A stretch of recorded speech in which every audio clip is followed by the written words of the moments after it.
भी बोलो।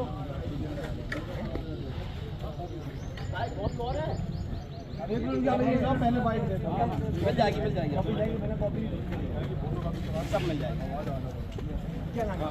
जी, मैं वीरेंद्र चतुर्वेदी, राष्ट्रीय महासचिव अभी जुड़े जमाकर्ता परिवार सब्जेक्ट संघ। आज यहाँ आए हैं ऑफिस, क्या दिक्कत है, क्या परेशानी?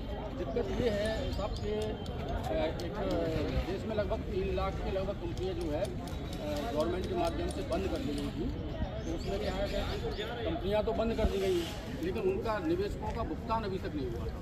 जब भुगतान नहीं हुआ है तो निवेशक और अभिकर्ता के बीच आपस में बहुत बड़ा एक टकराव, संघर्ष आपस में बनता चला जा रहा है। तो उसी एक हम लोगों की जो आज मांग है, पूरे देश में हमारा संगठन आज की तारीख में इसी मांग को लेकर आज ज्ञापन कार्यक्रम रखा गया है।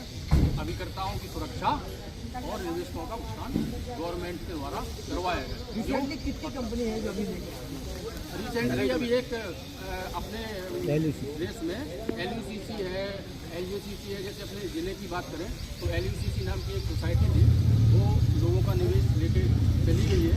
या ये कहें कि गवर्नमेंट ने उठा के उसे बंद किया।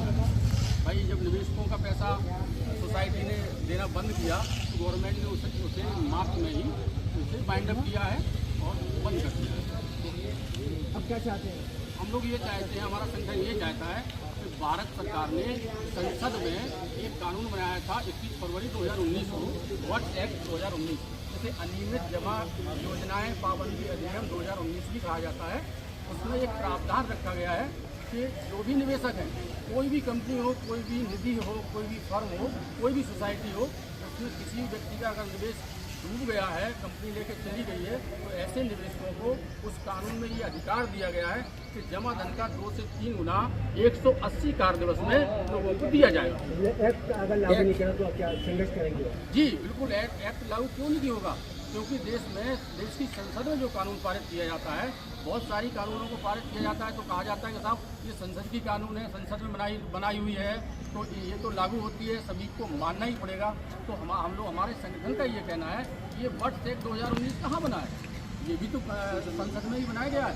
इसको लागू किया जाए और लोगों का भुगतान किया जाए, और जिससे कि निवेशक और जिसे अभिकर्ता बोलते हैं, वैसे हमारा तो ये कहना है, मानना ये है कि निवेश अभिकर्ता जिसे कहा जाता है वो निवेशक पहले है। संघर्ष जारी रहेगा? जी बिल्कुल, निरंतर जब तक ये जारी रहेगा, जब तक कि वर्ष एक्ट 2019 की शासन प्रशासन के द्वारा अनुपालना नहीं हो जाएगी और निवेशकों का भुगतान नहीं मिल जाएगा।